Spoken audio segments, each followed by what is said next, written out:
Good evening. I'm Diane Shelby, Board President of the Key West Literary Seminar. Y'all are the best audience in the world. On behalf of the seminar's Board of Directors, Michael Blades, Judy Bloom, Cynthia Crossan, Jim Glick, Mary Grusin, Lynn Caulfield, Nancy Klingener, Liz Lear, Annette Liggett, Carrie Winfrey, and Suzanne Woods, I welcome you to the 35th Annual Key West Literary Seminar, Revealing Power, the Literature of Politics. We have a timely topic before us. Personally, I am a complete wreck over the current political environment. And I'm really tempted to share all my anxieties with you, but I won't. I will share one thing, however, and that is that weekends at the Key West Literary Seminar always enlighten me and lift me up. And this weekend, I expect to be enlightened and lifted up again. Thank you. The Board of Directors and I thank Carrie Winfrey and the 2017 Program Committee for bringing us this marvelous program. We thank our Executive Director, Arlo Haskell, who not only implements our vision, but often improves upon it. We thank the seminar staff, Freya, Katie, Lindsay, and Ian, and our volunteer chairman, Michael Blades, and all of our volunteers for handling the astonishing number of details that are critical to the seminar. We thank our patrons. It's the generosity of both our patrons and our panelists that makes the seminar possible. And we also thank our panelists for being here to share their wisdom with us. And we thank you, our audience, for coming. Thanks so much for being here. And I'm pleased to introduce Arlo Haskell.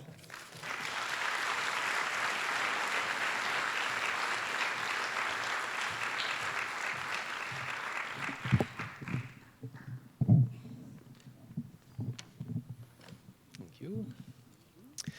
Hello, everyone.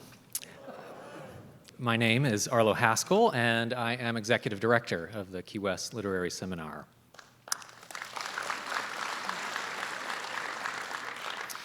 It is a complete joy to welcome all of you to Key West, to the seminar, and to the historic San Carlos Institute, a venue whose proud political history you will learn more about tomorrow morning. I would like to echo the thanks and praise that Diane offered to our Board of Directors, and especially to our program chair, Carrie Winfrey. Carrie and I actually had competing ideas for this seminar 2 years ago, and we each advocated strongly for our own vision of it. As the days of 2016 rolled over us, I was reminded over and over again of Carrie's wisdom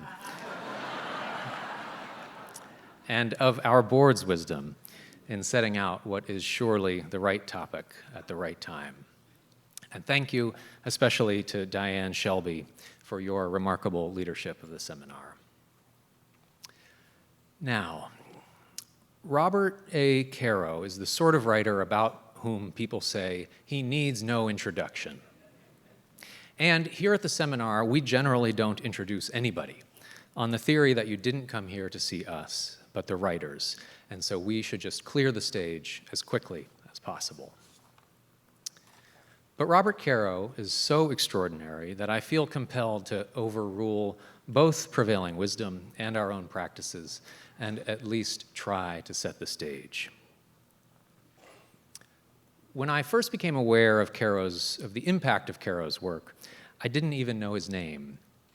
All I knew was this: at the small New York college I attended, everybody was talking about a New York city planner named Robert Moses. I had no idea that city planning was even a thing. And yet, at Bard College, my 19-year-old peers were so familiar with one particular city planner and knew so much about his life and his work that they could have passionate and well-reasoned arguments about what Robert Moses had done and why it was so great or so terrible. It was only years later that I realized that this was not simply another example of a Key West boy being out of his depth among New York sophisticates, but that, in fact, all of these students were operating under the influence of Robert Caro, and that they had all been reading Caro's great biography of Robert Moses, The Power Broker. Every writer likes a good blurb on their book jacket, but Caro is the only writer I know who can call upon presidents of the United States of America to blurb his books. Bill Clinton has called him brilliant, important, and remarkable. President Obama has said, "I think about Robert Caro and reading The Power Broker back when I was 22 years old and just being mesmerized." As unusual as it is to see American presidents praising a writer, it is just as startling to witness the number of other writers who feel such deep respect for Caro's work. One of the most striking things that I've discovered over the past 2 years as we've planned for this weekend is how many of the writers who are joining us here, all of them so accomplished, so eloquent in their own right, how many of these writers have said something to me, whether in an email or in a phone call, about the great admiration they feel for Robert Caro. This is my 10th year behind the scenes of the seminar in one role or another, and I've never before witnessed such a show of so many writers expressing such wonder for the literary skill and accomplishments of a single peer.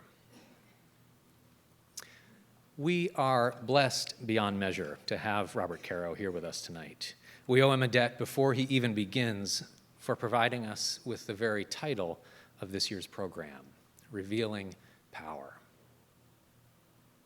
Ladies and gentlemen, to deliver the John Hersey Memorial Address and begin the 35th Annual Key West Literary Seminar, please welcome Robert Caro.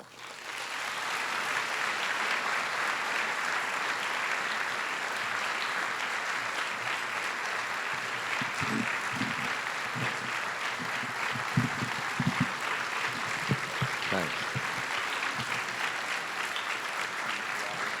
Thank you. Well, that was such a wonderful introduction that I'm reminded of what Lyndon Johnson used to say when he got an especially wonderful introduction. He used to say he wished his parents were alive to hear it because his father would have loved it and his mother would have believed it.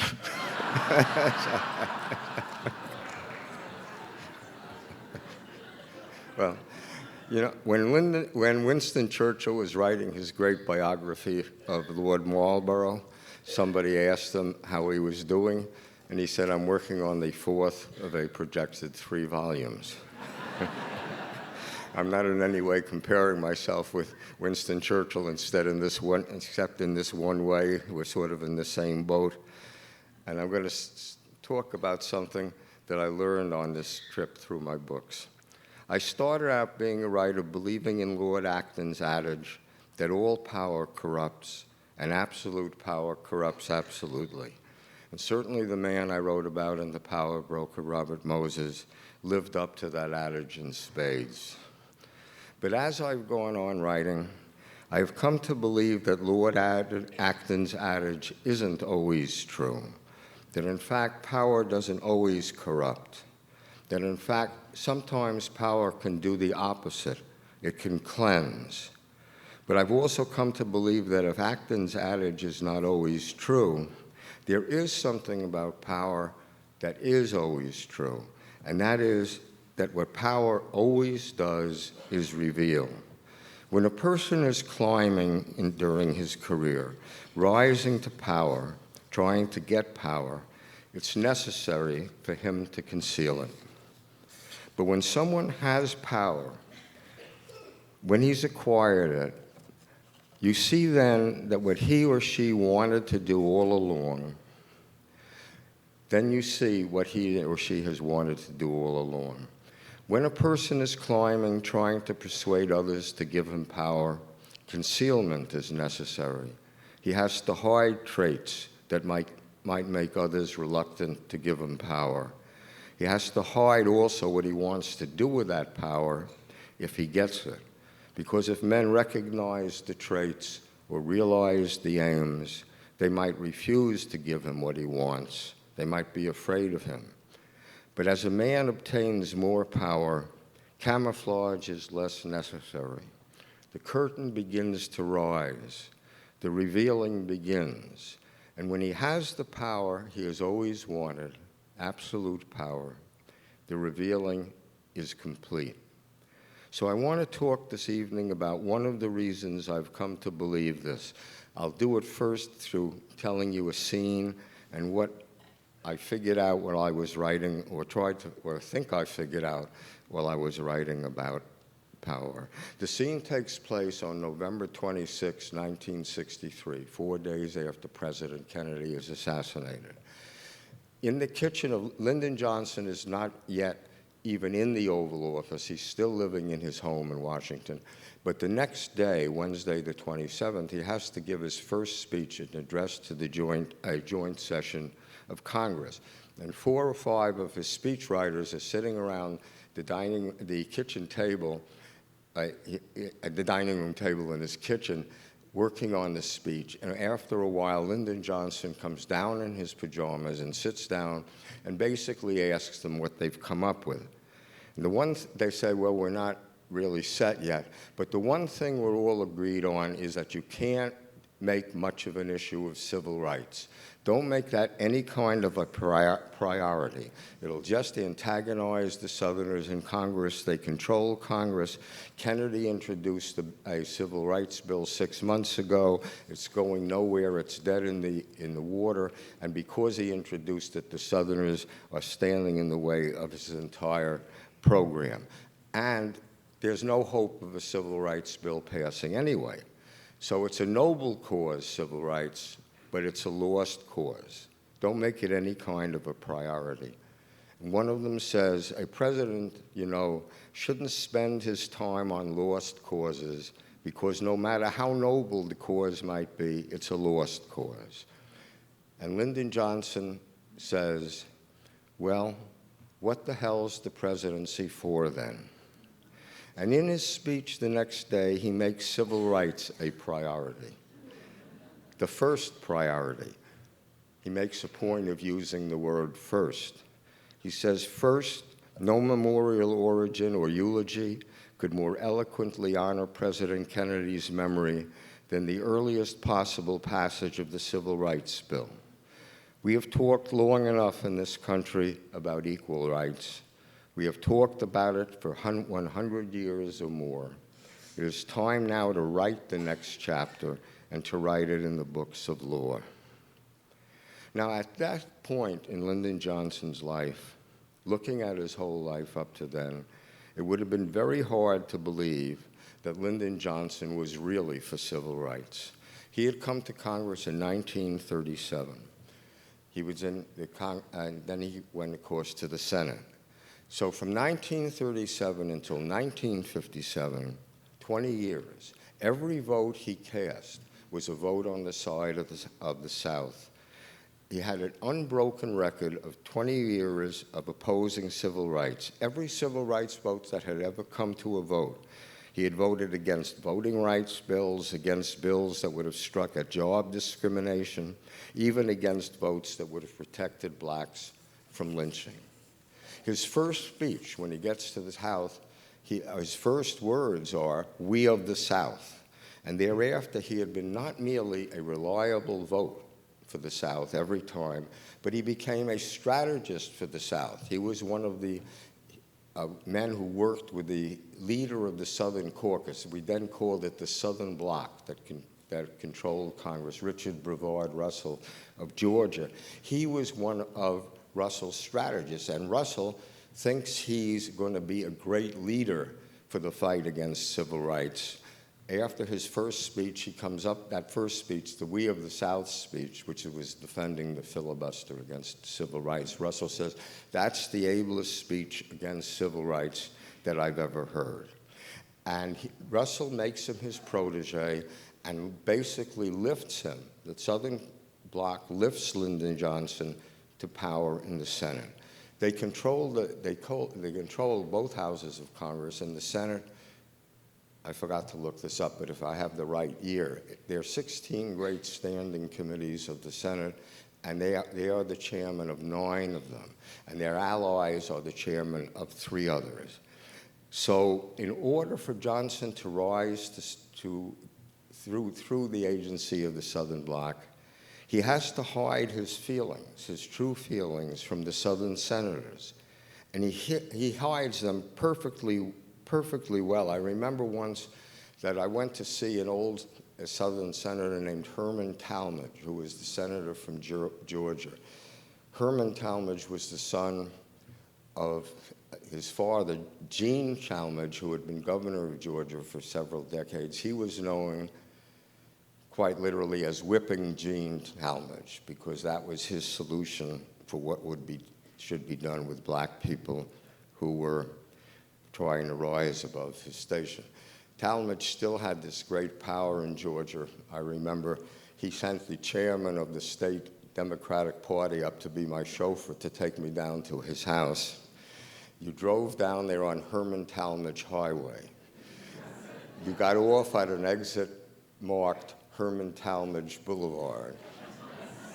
You drove to following signs that said Lake Talmadge. And when I got to his house, which was a grand house, of course, with white pillars outside, a black man in a waistcoat answered the door and said, "The senator is waiting for you in the library." I said, "I am Jack Burton. I'm in all the king's men." So Talmadge was a man with a very high regard for himself. And we were having a long talk, and I finally got to the subject of Lyndon Johnson. And I asked him, what did you think of Johnson's views towards African Americans? He said, he was with us in his heart.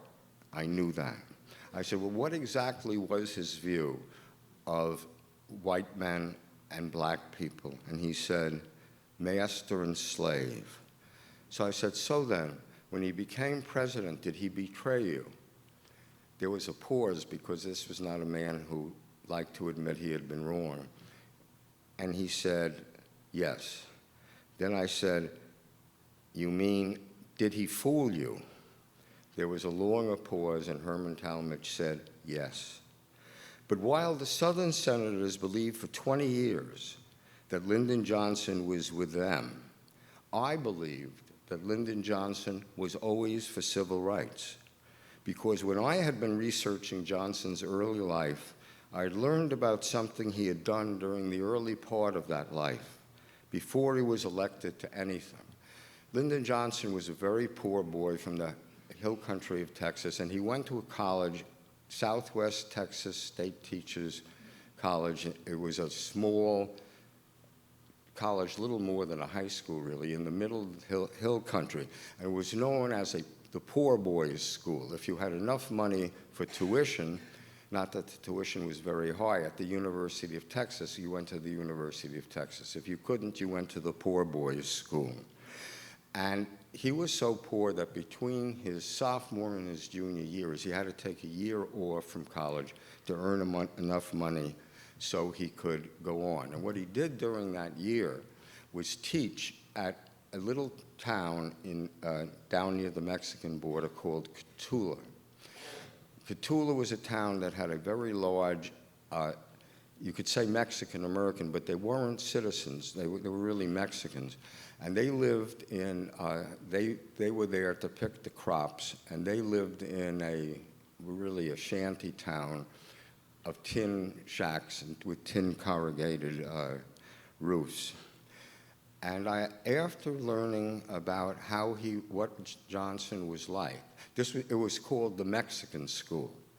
And I wrote, after I learned about his year there, I said, no teacher had ever cared if these kids learned or not. This teacher cared.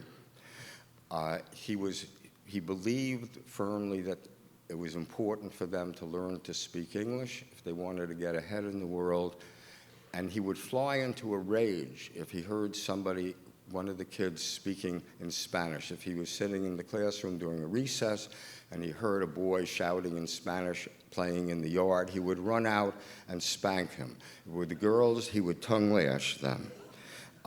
So you could say that this was just an example of Lyndon Johnson doing the best job he could at the job he had, which was a characteristic of Lyndon Johnson. But I felt that it was really something much more than that he really meant what he was doing. Because he didn't just teach the kids at the school, he taught the janitor. The janitor's name was Thomas Coronado, and Johnson wanted him to learn to speak and read English. So he bought Coronado a textbook, and every day before and after school, he would sit with Coronado on the steps of the school, and Coronado says, Johnson would pronounce, I would repeat. Johnson would spell, I would repeat. So I felt, ever since I learned that story, that there was something inside him that really cared about helping people of color, something that was true, genuine, deep, passionate feeling inside him. But as I say, it would have been hard to believe that for other people that night around his kitchen table. It would be hard for them to believe that Lyndon Johnson really meant what he was going to do about civil rights. And in fact, quite a few people didn't. One of his speechwriters, Richard Goodwin, basically asked him, forget the exact words, but he was basically saying, do you really mean it, or do you just think it's just good for you politically? And Johnson says to him, you remember, Dick, I once told you about teaching those kids down in Cotulla. I remember how I used to see it in their eyes, the question, why do people hate me because I'm brown? I always vowed that if I ever had the power, I was going to help them. Now I have the power, and I'll tell you something, I'm going to use it. And we see in the next months, after that kitchen table scene in 1964, how he uses it. He wants to pass the first meaningful civil rights bill. It will be the first meaningful civil rights bill since Reconstruction, since 1875.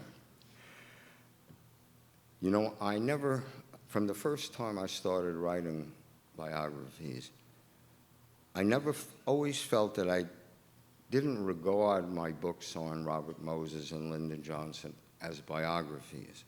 I never had the slightest interest, really, in writing a book just to tell the life of a great man. From the first time I thought of writing biographies, I thought of them in terms of using the life of a great man to illustrate the great forces that shaped his time, and particularly the force that is political power, because political power is a force that shapes all our lives. In the case of Robert Moses, urban political power, power in cities. In the case of Lyndon Johnson, national political power. And looking at his passage of that act, the Civil Rights Act of 1964, to see how he got that act through a Congress so dominated by the South, provides us with an opportunity to look at, gave me a chance to do what I was trying to do. I don't say I succeeded in doing it, but what I'm trying to do, to look at a very specific and very rare form of political power. To see Lyndon Johnson in action, passing the Civil Rights Bill, is to see a skill at passing legislation that was beyond just skill. It's to see a talent that's beyond just talent, a gift that was really justify the word of genius, political genius. You know, when you write about Lyndon Johnson, there's always this very poignant element that he's always very aware of his lack of education, that he went to this college. He could turn it into a joke after he becomes president. He once said to somebody, that was quite a cabinet meeting today. There were 13 people there who went to the Ivy League and one graduate of Southwest Texas State Teachers College. But it really wasn't a joke to him. He didn't like to travel to other countries very much. He hadn't traveled very much in his entire career. He has to go when he's Kennedy's vice president because Kennedy sends him to a NATO conference in Paris. And he goes with a young speechwriter and aide of his named Horace Busby, who knew him very well, understood him very well, I think. And Busby said, you know, he was so afraid of making a fool of himself. When we had a state dinner, I'd keep looking up and I'd see Lyndon Johnson looking down the table at me to make sure that I wasn't using the wrong fork. He's afraid to go out and shop. So he needs to buy a present for Lady Bird, so he asks the wife of another senator, William Fulbright, to go out and shop for him so he won't have to do it. And he doesn't go to a lot of the events that he's supposed to go to, and at one of them, a British minister says to Horace Busby, I'm so sorry that your boss isn't here. I was so looking forward to meeting the greatest parliamentarian in the Western world. The greatest parliamentarian in the Western world, and he was afraid to walk around Paris. So looking at Lyndon Johnson passing the Civil Rights Act of 1964 gives us a chance to understand, I think, what that minister meant when he called him the greatest parliamentarian. When he first begins writing Kennedy's proposed civil rights book into the books of law, it seems like a very long shot that he's going to succeed. He had, of course, a great advantage, the sympathetic atmosphere that was generated in Washington by Kennedy's death. But to be honest, when you read the private correspondence of Southern senators, you realize there wasn't all that much sympathy among them. But sympathy for civil rights, majority opinion in the nation, majority opinion even in the Senate, had collided with the Senate's Southern bloc before and had lost every time. The Senate, of course, was the traditional graveyard of the Civil Rights Bill because if everything else failed, and everything else usually didn't fail because they controlled the committees, the Senate had the filibuster. At that time, you needed 67 votes, not 60 as today. 67 votes were required to end the filibuster by imposing cloture. That meant that 34 votes would be enough to make sure that you couldn't cut off debate and pass the bill.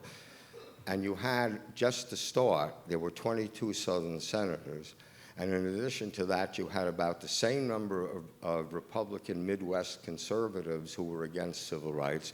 And in addition to them, you also had the senators who, when you started studying the Senate then, they were for civil rights with their lips, but not with their hearts. And they would take advantage of voting for any procedural thing, a committee, something in committee or something that would actually slow down civil rights. So they used to say 34 votes would stop a filibuster if everything else failed. And there was a saying in the Senate, you get up to 34 real fast. In fact, they had never failed to get up to 34. Yet, and this bill, President Kennedy's bill, wasn't even in the Senate yet. The House, where it had been introduced, hadn't even passed the bill and sent it to the Senate. In fact, the bill wasn't even at a stage in the House where it could be voted on. It wasn't being allowed to come to the floor of the House for a vote. After 6 months, the bill was still in the House Rules Committee. In the House of Representatives, no bill can come to the floor of the House without going first through the Rules Committee, which sends it to the floor with what they call a rule, how long it can be debated, what amendments can be introduced. And the bill, on the day Kennedy died, this bill is still in the House Rules Committee. And it looks like it's going to stay there indefinitely. The chairman of the House Rules Committee then was Judge Howard W. Smith of Virginia. Judge Smith was refusing to say, even when the Rules Committee might hold hearings and report the bill to the floor. He had been chairman seemingly forever. was a member of the Byrd Machine of Virginia, ruled by Harry Byrd of Virginia. Harry Byrd of Virginia was a man who hated African Americans and hated the idea of integration so much that he would fly into a fury at any mention of school busing and school integration. I was trying to find some quote that I wouldn't feel too bad repeating, and he said, "You realize if they do that, 6-year-old children of both races will be packed into school buses like sardines. Can you imagine what will happen by this close, intimate social contact?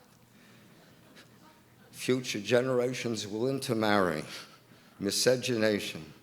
And Judge Smith's racism was of the same intensity. He viewed the Civil Rights Bill with hatred, and he wasn't about to let it out of his House Rules Committee.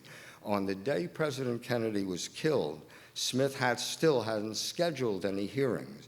That very morning, the House Speaker, John McCormick, had asked Smith when the Rules Committee might take up the bill so that the House could vote on it, and Smith said he didn't know. The Christmas recess was already here. It was already November 22nd. He said he would have to discuss the schedule of hearings with the members of his committee, and he wouldn't begin discussing the schedule until the House reconvened in January. And he also refused to say how long the hearings might go on after they did begin. The Rules Committee had already heard a lot of witnesses, but the Rules Committee might want to hear quite a few of them again. And there were scores and scores of witnesses still that he wanted to call. So that was the situation on the day President Kennedy died. That very day, a Washington Post reporter had asked Judge Smith what plans he had for scheduling hearings on the civil rights bills, and he had said flatly, "No plans." And an interesting thing was that when you read the newspapers of the time, that statement of Judge Smith's, "no plans," didn't arouse any great outburst of indignation. That was just business as usual in Congress. There was just a general acceptance. There was just a general acceptance that nothing was going to be done until after Christmas, until January. And the Washington Post editorialized, "From time immemorial, these two Virginia chairmen, Byrd and Smith, have frustrated presidents, and it appears they have done it again." Everyone was sort of resigned to the fact that there wouldn't be any more discussions about rescheduling the Rules Committee hearings until January. The delay didn't seem all that important to anyone. What did that have to do with the fact that a civil rights bill would be voted on perhaps sometime in 1964? No one in Washington seemed to see any great significance in what Smith was doing. No one except the new president, Lyndon Johnson. Because we're talking here, as I said, about a gift for political strategy that was really a genius. He had this ability to see the whole picture in Congress, no matter how confusing that picture might be. And seeing the whole picture, he sees what strategy the South is using. And he sees that when Smith is saying, I can't make any plans for hearings until after Christmas, until the new year, that's a very important part of the strategy. Because when the bill gets to the Senate, if it ever gets to the Senate, there will be a filibuster. You need a lot of time to break a filibuster. You need a lot of time to let the Southern senators talk themselves out, or not that this had ever happened, but if you wanted to ever do it, you would need a lot of time for the Southern senators to talk themselves out. You would need a lot of time to round up the 67 votes. It would take weeks, if not months. And the period of time to do that, as nobody seems to realize, was that they didn't have that much time. You don't have a limitless period of time to pass a bill. Each Congress is in session for 2 years. A bill that has not passed at the end of a Congress dies and must start over from scratch in the next Congress, must be reintroduced, must negotiate again all the preliminary procedures in both houses, must be passed again by both houses. And in 1964, the Republican National Convention begins in July. The Democratic Convention, 1964 is a presidential year. The Democratic Convention begins in August. Senators are going to want to be at their conventions. They're not going to be in Washington passing bills. And 33 of the senators, a third of the Senate, of course, are running again themselves for office. They're going to be campaigning. So there isn't limitless time to pass this bill, and Judge Smith's tactics are eating up that time, and that's what they were intended to do. And seeing the strategy, Johnson sees that it's working, as it's always worked in the past. The South is delaying the bill in committees, so there won't ever be enough time to pass it on the floor. Judge Smith wasn't saying to the Washington Post or anybody else that the hearings won't begin until January. He's saying that the discussions about when to hold the hearings won't begin until January.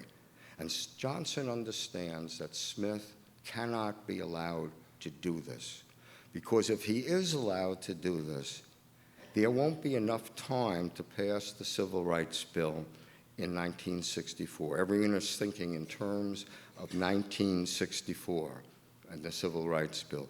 Johnson knows that what happens in 1964 is going to be largely decided by what happens in 1963, in November and December 1963, right now.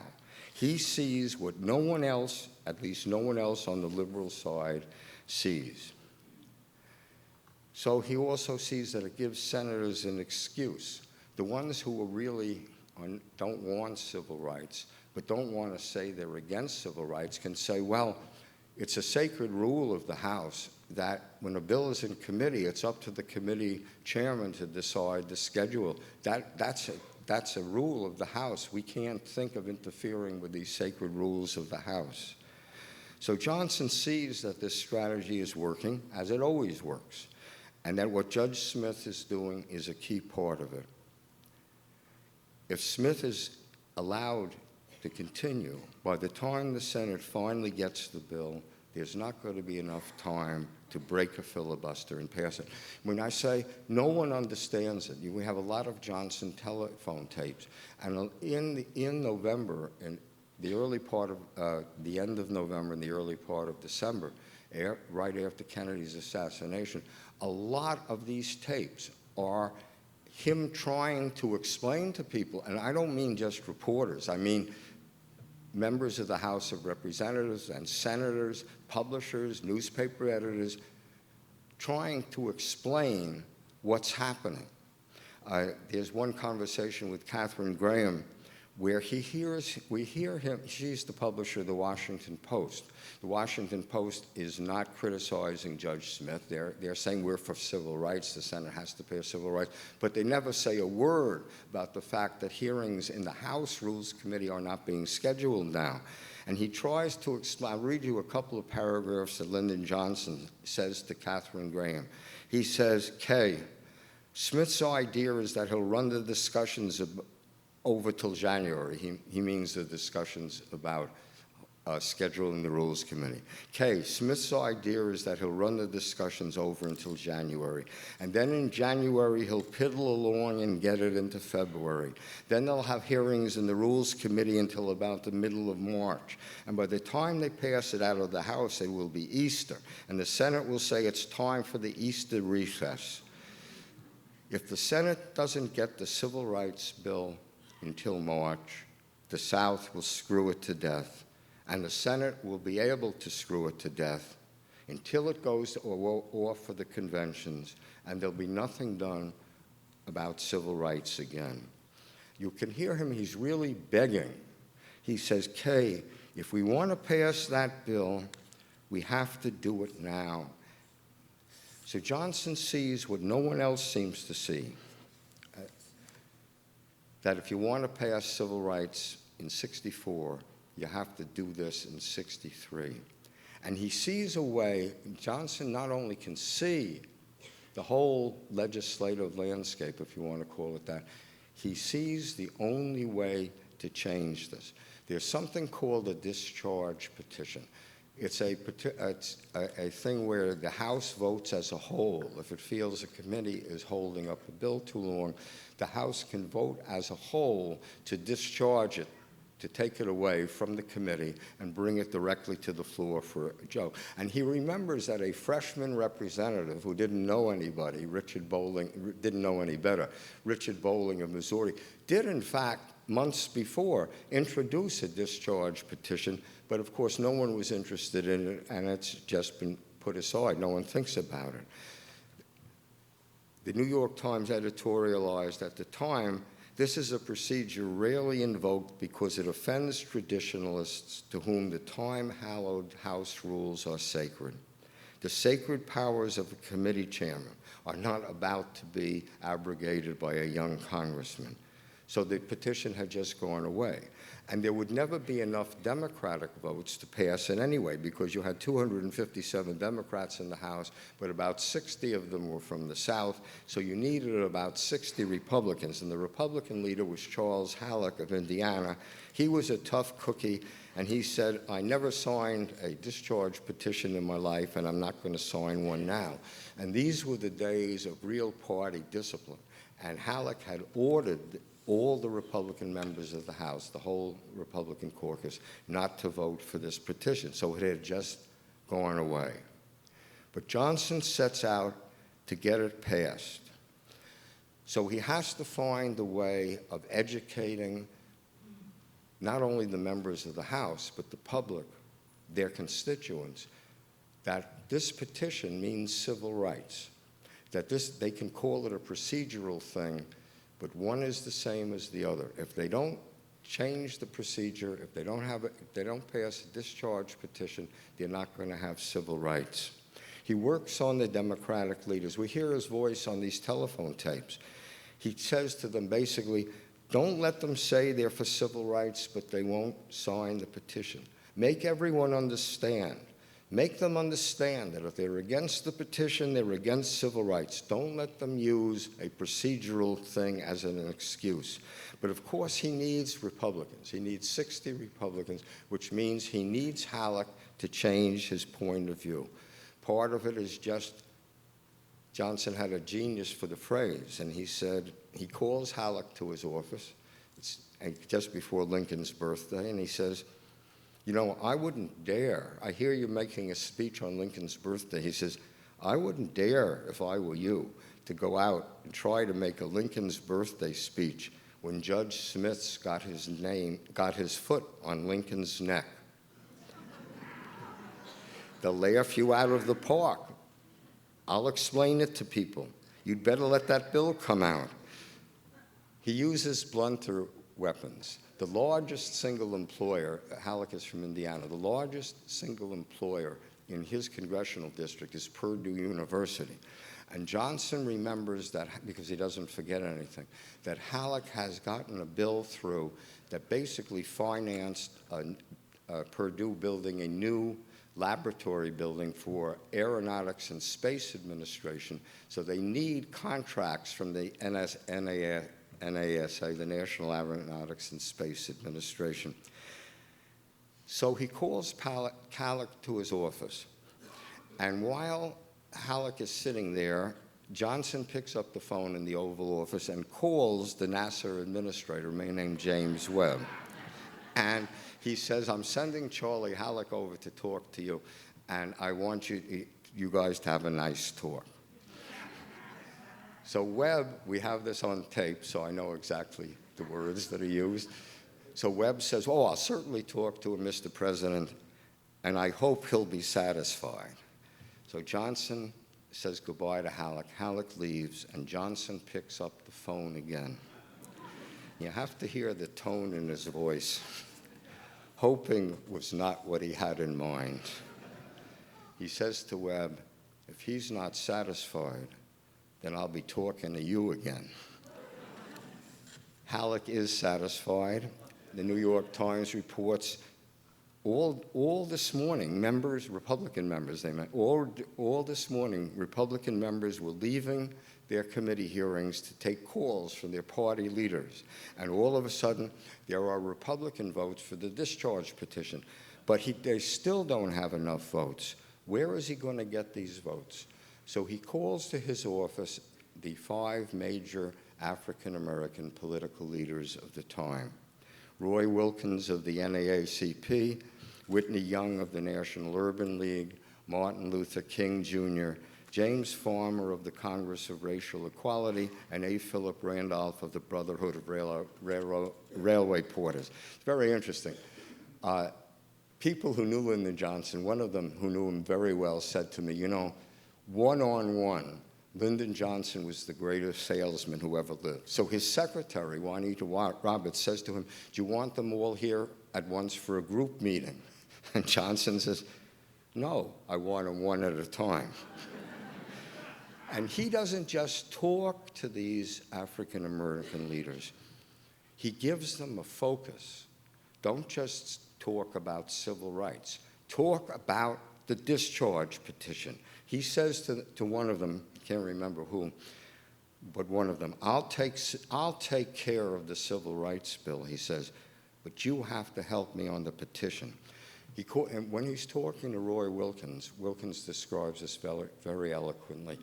Johnson had a thing in his office, so he sat in Kennedy's rocking chair, which sort of had a high seat. And there are 2 couches in the Oval Office. You see them even today. Johnson had the stuffing taken out of the cushions of those 2 couches so that people who sat on the couches sunk down, and he was towering over them. So he pulls the rocking chair over to Wilkins, and he explains what has to be done. He says, we've got to get the petition passed. The public has to be made to understand that the discharge petition is not just a procedural matter, but a vote against civil rights. If you vote against the discharge petition, you're voting against civil rights. We've got to make people understand somehow that they either sign the petition or they're against civil rights, and they get it. Roy Wilkins goes home and announces that the NAACP will, in the next election, purge any congressman who does not sign the discharge petition. And Wilkins is very interested. Wilkins has known Lyndon Johnson for a long time. He says something with Johnson, you never know whether he was trying to pick your heart or pick your wallet. But he says, I had never before sat so close to him and seen these Texas eyes boring into mine. He says, I was struck by the enormous difference between Johnson and Kennedy. Kennedy was not naive, but as a legislator, he was very green. He didn't really know what was possible and what wasn't possible in Congress. Johnson knew exactly what was possible. That was the end of the quote. And he makes these 5 leaders understand that nothing is going to be possible in 1964 if Judge Smith isn't made to give a date right now for when the hearings are going to start and when they're going to end. So he gives them more than a focus. He gives more than a generalized thing. He gives them a specific thing to focus on. He gives Martin Luther King, when King comes in, he gives Martin Luther King remember, Johnson still needs some Republican votes. He hands King a list of 5 Republican congressmen who were expected to win a re-election easily, but they're all in districts that have heavy African-American registration. Martin Luther King comes out of the office and feels, he says, it just might be that he's going to get us where John Kennedy couldn't. Now, an interesting thing happened. If you're a writer and you're trying to understand all the levels of things that are going on, an interesting thing happened to me when I was really learning the details about his discussion with these 5 civil rights leaders, because these are men, King, Wilkins, Randolph, the rest, who are very hard to fool about what's in a white man's heart. They're very good at knowing what a white man's true feelings are, and they see his feelings now. And what they feel now are his true feelings, or what I felt were the feelings he has always had, because I knew what he had done in Cotulla. So their attitude changes. So Wilkins, who was afraid that Johnson was going to pick his pocket, there's a telephone call that occurs at 10:30 on the night of December 23rd, 1963. Johnson calls Wilkins. He's still working at his desk, and he wants suggestions from Wilkins about what to put in the State of the Union bill, and he also wants to know the name of a Mexican American to put on a the United States Civil Rights Commission, because there's never been a Mexican American on the Civil Rights Commission. So the conversation ends, and Johnson says, okay, starts to say something like, okay, thanks, good night. And Wilkins says, now, Mr. President, may I just say a word to you? Please take care of yourself. And Johnson says, I'm going to. And Wilkins says, Mr. President, please take care of yourself. We need you. Johnson does things to get this civil rights bill passed. I'll just give you one of them, but there are many. He realizes, he says, well, who can I get to work on these Midwest Republicans, conservatives? Who will they listen to? Well, it's a very religious part of the country. So he realizes that he's seen a little item in the paper that says that week in December, the National Council of Churches Convention is having their annual convention in Philadelphia. They have 4,000 clerics coming, and they're meeting in Philadelphia. And he sends word, when they come, don't go directly home after the convention. Come through Washington. Say hello to me. Say hello to your congressman. Say hello to your senators. Let them know how you feel about civil rights. And all of a sudden, the newspapers are writing, the halls were filled yesterday. The halls of Congress were filled yesterday with clerics' collars. Negroes are streaming into Washington. Anthony Lewis writes in the New York Times, there was a dramatic change on Capitol Hill yesterday. You could feel the mood shifting. President Johnson threw his full weight today behind the effort to pry the Civil Rights Bill out of the House Rules Committee. And Johnson does it. He pries the bill out. He gets it to the Senate. The Senate's a very different story. He has to get 67 votes. He gets them, in the Johnson Library, I found the actual tally sheets that Johnson used day by day in getting this bill through the Senate. A Senate tally sheet is a very long strip of paper with 100 names, the names of the senators down the center. On each side, there's a blank line, and you could check it if you wanted to see what side the senator was coming down on, yes or no. Johnson did it differently. He counted, next to a senator's name was a number as he worked to get his 67 votes. The interesting thing to me about those tally sheets was that they were very smudged. And I remember I asked George Reedy, who was his press secretary, I said, how come they're so smudged, or however I put it? And Reedy says, that was Johnson's thumb. He'd put his thumb by the name of the senator, and he would never move it down to the next name until he knew how he could get that senator to vote with him. There are moments, I don't want to go on too long tonight. I'm always going on too long. But I'll tell you one thing that Johnson did, maybe I can do really fast. So the Senate had a committee tactic also. It was in the Senate Finance Committee, which seemed to have nothing to do with civil rights. But Harry Byrd, who was the chairman of it, could delay things there. Johnson gets a call at 12:34 one day. The tax bill is before the Finance Committee, and he's thought he's getting it out of the committee. And he suddenly, that it's going through, and he suddenly gets a call from George Smathers, a senator who was on his side, who says it all fell apart right now. 3 Democrats changed their votes. Abe Ribicoff of Connecticut, Vance Hartke of Indiana, and Clinton Anderson of New Mexico. And Johnson says, well, what can be done? Smathers says, there's nothing that can be done. They all say that the excuse they're using is that the excise provision, tax provisions in the bill hurts individual industries in their states. Johnson says to his secretary, line them up for me. which means get them all on the phone. I'll talk to one.